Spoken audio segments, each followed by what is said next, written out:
every person who is charged with a criminal offense is entitled to defend himself in person or by a legal practitioner of his own choice. Remember that an individual is entitled to remain silent. Every citizen in Nigeria is entitled to maintain a private life.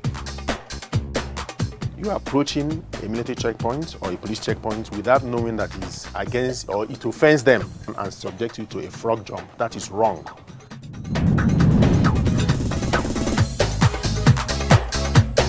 Hello and welcome to yet another episode of the program Justify Nigeria on the ACNN television, Abuja. It is a statement of fact that every citizen of Nigeria has the right to private and family life.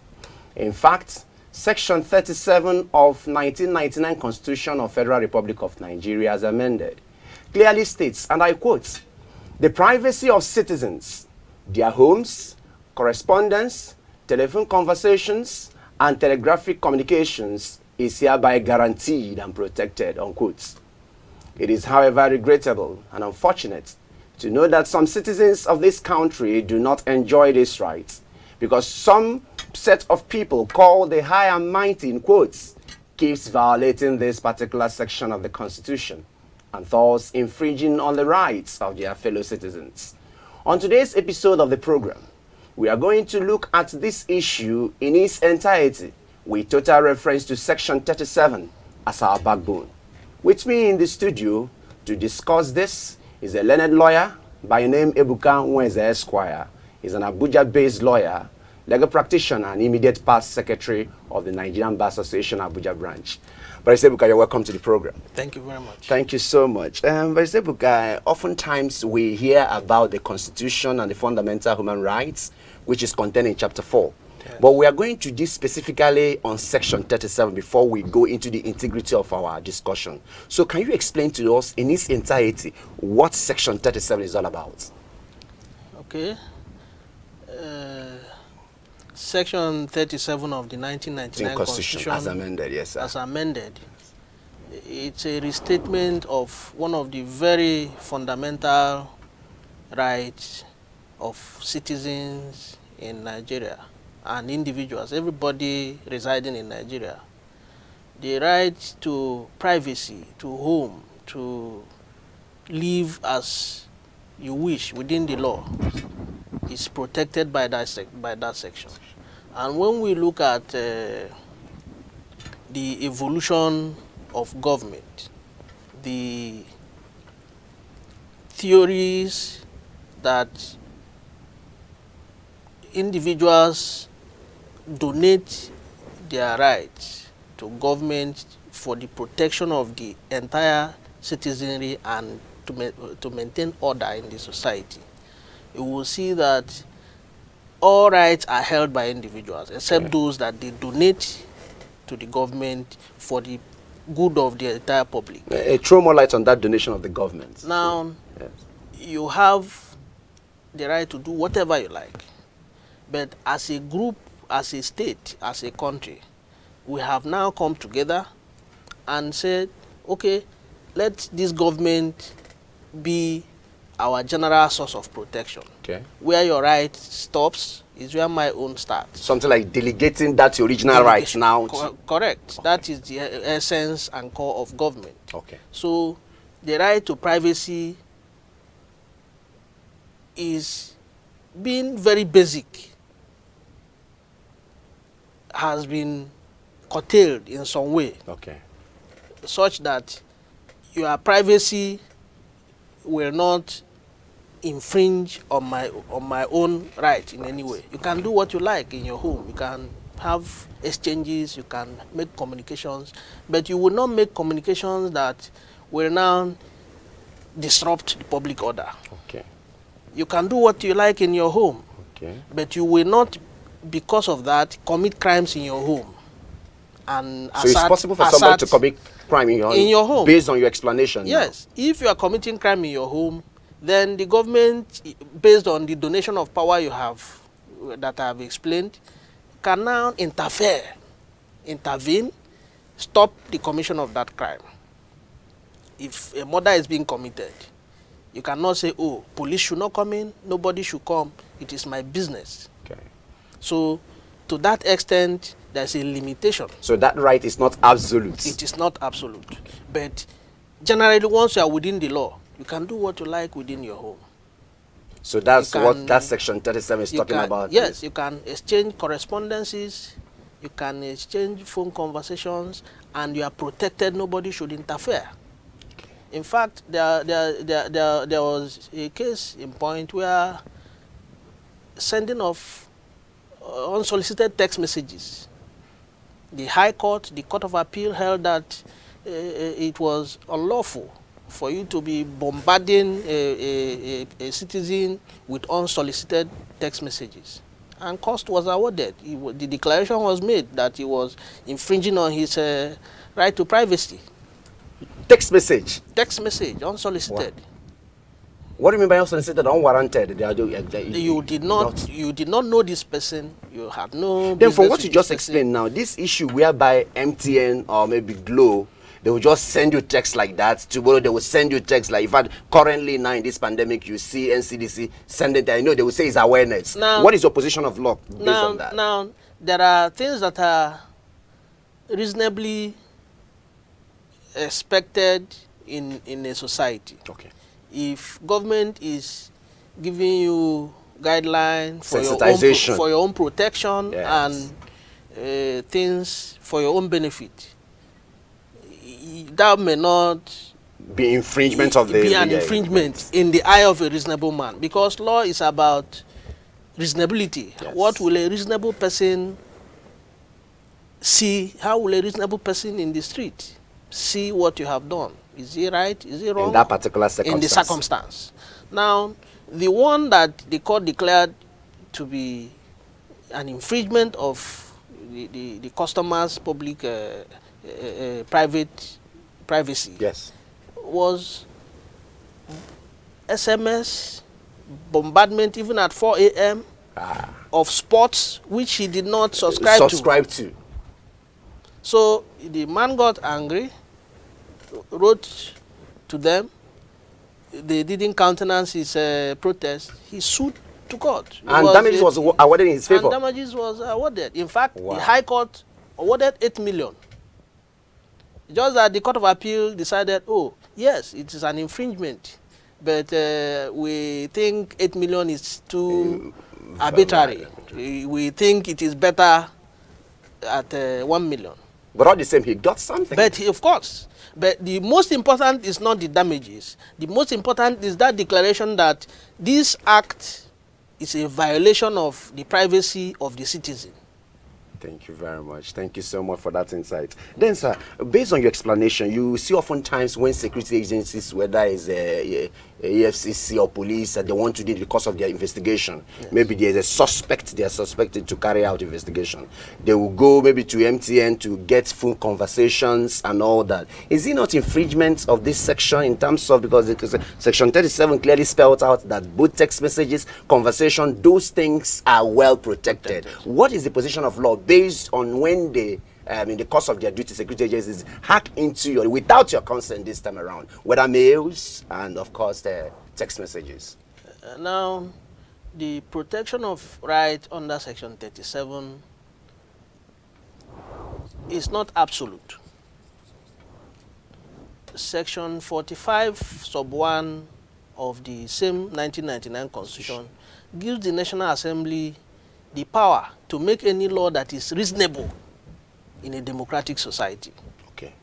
Any law that may curtail or limit the enjoyment of this privacy. Reasonable law, as the Constitution expects.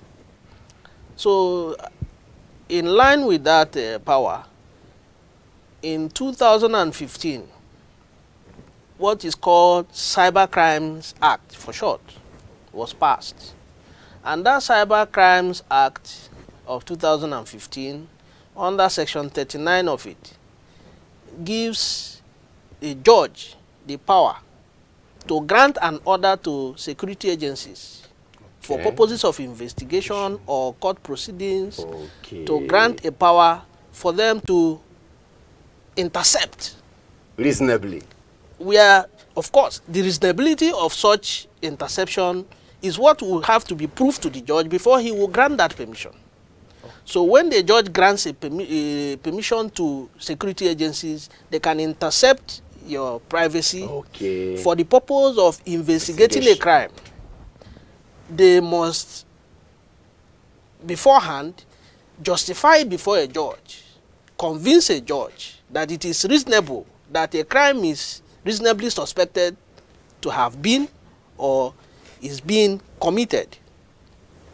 In that sense, the Cybercrimes Act allows the judge to make an order that will infringe on this, but within the law. No, yes, within the law. To now say, oh, this conversation that is about a fraud, about a murder, about terrorism, go and intercept it and prevent that murder, prevent that fraud, prevent terrorism, and whatever crime that is So in a nutshell, alleged. based on your explanation, that power of that security agent was granted by that Cybercrime Act, which by if they go to court, gets an order from the judge, a citizen cannot say that his rights of privacy have been infringed upon. That's what we're saying. If, No, yes. the law will not look at it as an As infringement. because If it is within the ambit of law and if it is investigation done within the prescription of that law. of the law.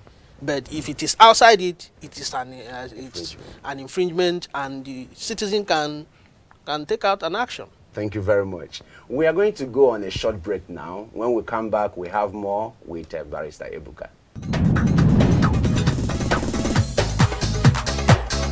Welcome to the speaker on the ACNN television, reaching you from Abuja. Mahatma Gandhi once defined corruption as something that is evil, but is supposed to be good. Unlike dictionary, define corruption in three distinct ways. 1, dishonest or fraudulent conduct by those in power, typically involving bribery. 2, the process by which a word or expression is changed from its original states to one regarded as erroneous or debased. 3, the process of decay in a society. Dictionary.com on its own defines corruption as an act of moral perversion, depravity, and dishonesty. To my mind, I think that corruption includes any dishonest and illegal ways of doing things in order to siphon and privatize public funds to the detriment of the general masses. In Nigeria, the world and practice of corruption is as old as the hills. A critical look at the happenings in Nigeria shows that corruption practices in this nation have gone nuclear, sophisticated, and oftentimes given baptismal name. The above premise is correct, because instead of calling someone who stole and loot money meant for the masses as a thief, we hear statements like embezzlement of public funds or misappropriation of public funds. Who is deceiving who? Every government that comes to power, including the current government, makes fighting corruption their utmost priority. But this assertion by them has always been a mirage, because some individuals that engage in these corrupt practices are either treated with laxity when arrested, or they faint when arrested, thereby begging the question, are we fighting corruption or fainting corruption? It is regrettable to underscore that Mr. Speaker have discovered that this cankerworm called corruption have eaten deep into the fabrics of all the three arms of government. For instance, when the National Assembly is proposing a bill to grant amnesty to terrorists and bandits, it poses a question on whether the National Assembly are making laws to compensate criminality and then punish those who abide by the rules. In a situation where our House of Representative members are buying 400 brand new vehicles of 2020 model Toyota Camry, totaling over 5 billion naira, when some people in this country can hardly feed with $1 a day. It's not just corruption, but man's inhumanity to fellow man, with impunity and reckless abandon. The case of Desmond Madueke, former Minister of Petroleum is still fresh in our minds. It is on record that 7.6 billion naira was linked to her account, and 2.6 billion worth of properties is traced to her name.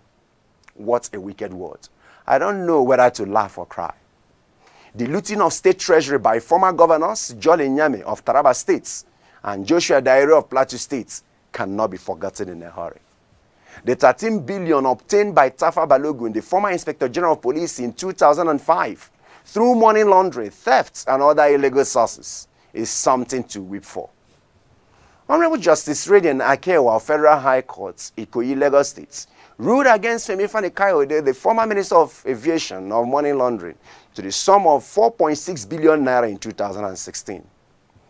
The 400 million naira, which was apart from the money meant for purchase of arms and ammunition for the Nigerian military, that was eventually found in the private account of Olisametu, the former PDP Publicity Secretary, is most wicked and villain.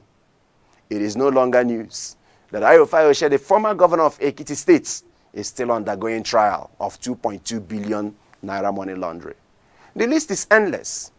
In all these that are happening in this country, it will be most laughable for anyone to think that the government is fighting corruption. In my own discoveries, I think that it will be most suitable to say that the government is fainting corruption. This is because it appears that we have more fainters than fighters. For instance, in January 2005, Tafa Balogun fainted. In October 2016, Femi Fani-Kayode fainted. In June 2017, Desian Alice Madueke fainted. In February 5th, 2018, Olisametu fainted. In July 2018, Ayo Fayose fainted. In December 2018, Rita Ofili Ajumogobia fainted. In January 2019, Senator Dino Melaye fainted. In July 2020, Professor Kenneth Ponde fainted. Who will be the next to faint? Another question for you. From the following circumstances, it is my speech, therefore, that until the citizens and the government of this country rises up and send all these looters to jail, no matter whose ox is God, Nigeria will continue to suffer, and we shall continue to have more fainters of corruption than fighters of corruption. My name is Amos Echinonso, and just guess what? I just want to speak.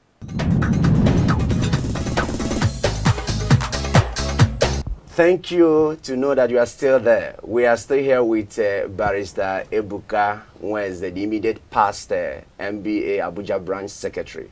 Barrister Ebuka, before we went for break, you are trying to explain the issue of cybercrime, which you are letting us know that once the security agency is working within the ambits of the law, which they inherited from Constitution to grant that cybercrime, it is not. Else, any citizen can maintain an action on privacy. Yes. But we now looked at a few months ago, and we saw the former NDDC interim chairman, our manager, that's Joy Nwe. Yes. That in the call, they said that it went viral, that they went to a house in Port Harcourt, broke her house, and on the fact, had it been is not the Governor Wike that intervened, they would have arrested her. What is the position of law in that? Is it not in breach, or does the security agency, they worked in ambit of the law, or is there anything Now, that we have? Yes. Now, I will speak generally. Yes.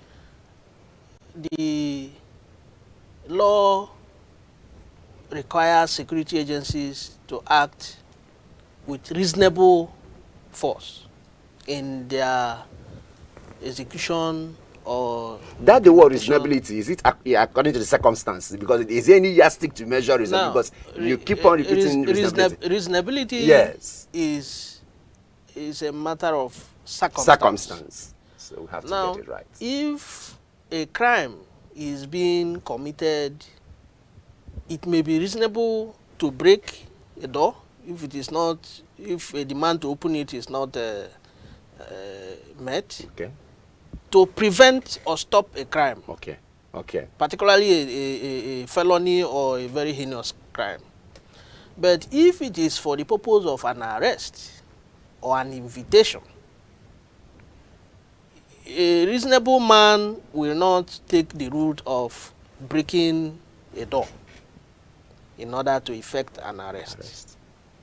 particularly where there is no warrant of arrest. Because I was coming to that, yes. That's why I Particularly used that. where there's yes. no warrant. I use that as a... Now, the law as an requires security agencies to act within the law.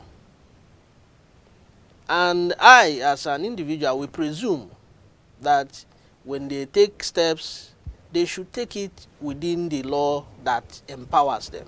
That's right. They also are citizens. They also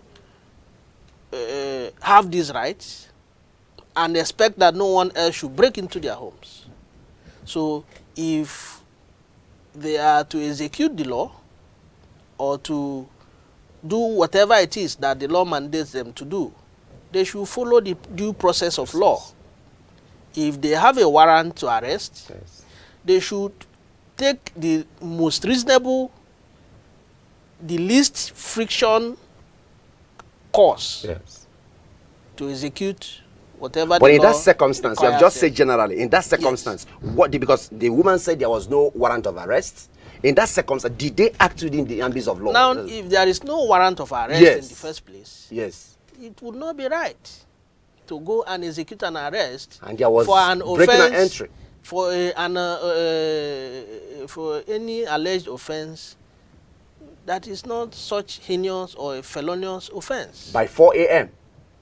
At such hour of the night, it is not, to my mind, it would Yes. not be a reasonable thing.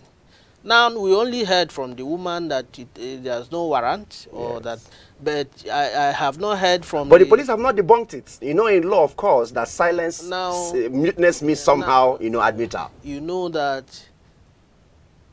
it is not a media, the law is not, does not expect us to jump on the media and take whatever we want and then justify it. It is possible that they said they made a statement or issued that I did not see or that you did not see. So I wouldn't want to go into such issue where the entire circumstance That there's no fair is not, hearing. is not on the table. It's only one-sided now. But I would only make a conditional statement Okay. that if there is no warrant Yes. and there is no reasonable ground to believe that a heinous crime Have been committed. is being committed, it would not be reasonable to any normal Nigerian that you break into a house by 4 a.m. in order to arrest a woman who does not pose a flight risk. Thank you very much for that answer. Yes. God bless you. We looked at the issue in a home now. You see some parents, maybe father or mother, come bring out your phone. Maybe he's suspecting a child, maybe a daughter or a son, one way or the other. Even husband and wives going through their spouse's phone conversation or email. Some will go as far as having the email password. In that circumstance, what happens? If the husband is used to the wife or vice versa, are they not infringing on their right despite their husband and wife? Then if a father is doing that or a mother is doing that to the kids, that is a major, not minor now. I mean, that is a major. What is the position of law on that? Okay. Yes. Now, if we talk about children and parents first. Yes, yes. Let's- forget minor. let's take- Yes, major. Now, Yes. a child who is, in the first place, a child is somebody who is, by the Division of Child Rights Act, Yes. within 14. That's right. So anything above is no more a child from the No, from child. there's also young persons who is below Where 18. will you now Below classify that 18. young persons? Because Below we want 18. we want to educate our viewers very Now, well. below Yes. 18 Below 18. is still a young person. Okay, not necessarily a minor, but a young person. Yes. But so 19 now. 18 and above, 18 and above. such a person is a major. Is an adult. Adult. So when the person is 19 years and the father, that's the ambit of my question. Good. Yes. Now, you know that normally in the African parlance, Yes. anybody whose parents are still alive is still a child. That's right. But based within on the law, law. Yes, within sir. the law, Yes, sir. Nobody has a right to intervene in the affairs of another adult, even if it's your child. If you have a reasonable suspicion that a crime is being committed, then you take the proper course. You make a report. You cause an investigation to be done. There was this Abdul Muttalab, Yes. who was reported to have complained about his own child to the security agencies that this child, I suspect that is into some form of terrorism based on what I have seen. And eventually the child was arrested somewhere trying to bomb an airplane. So that means it's wrong for a parent to check the phone conversation or email of the major, a child that is 19 years and above. Now, Yes. when there is no friction, if there is a mutual, you know, every relationship is based on trust. Yes, that's what I'm saying. Now, if as a young or as a child who is an adult, Okay. you still reside with your parents, Yes.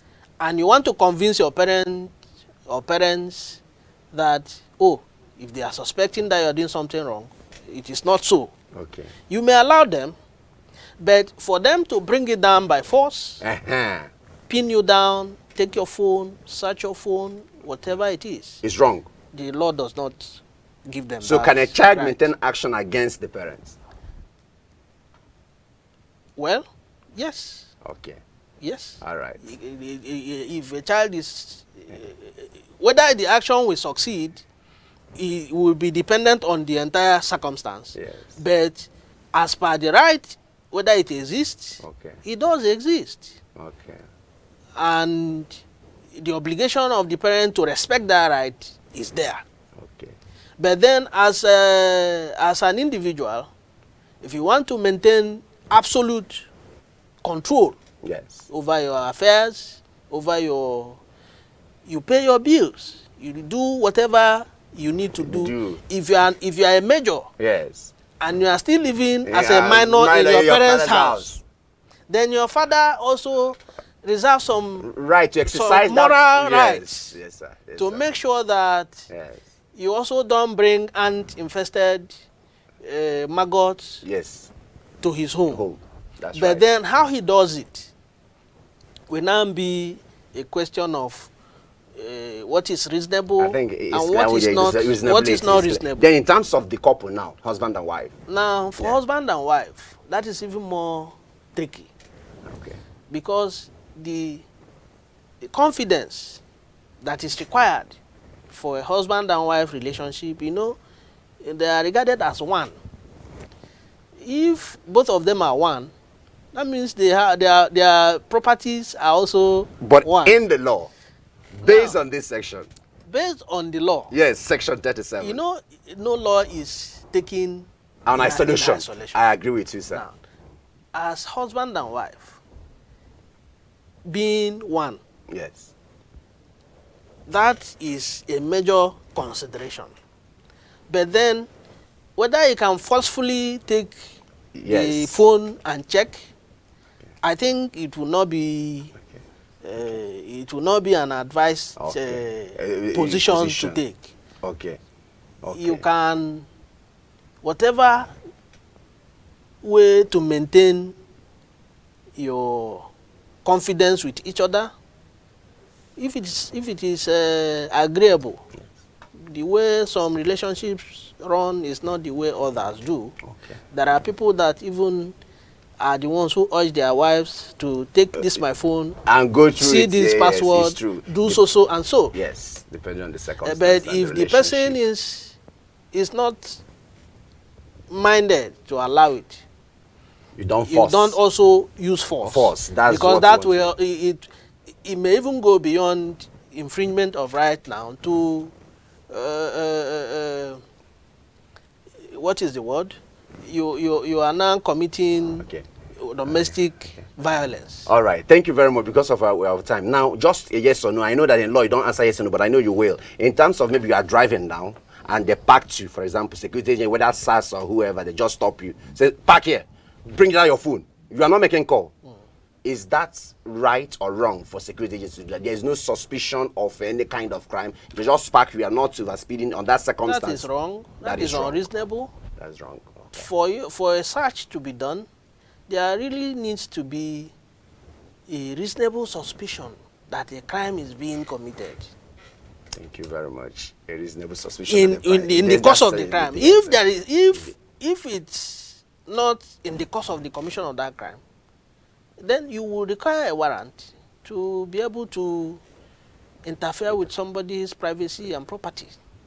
Thank you very Otherwise, much. be you a security agent, it does not give you a blanket right to just interfere with people. You see somebody on the road, you just harass him. No. Thank you very much, Barrister Ebuka. We want to appreciate you so much for this enlightenment and for this teaching. I hope next time we call you, you will oblige us.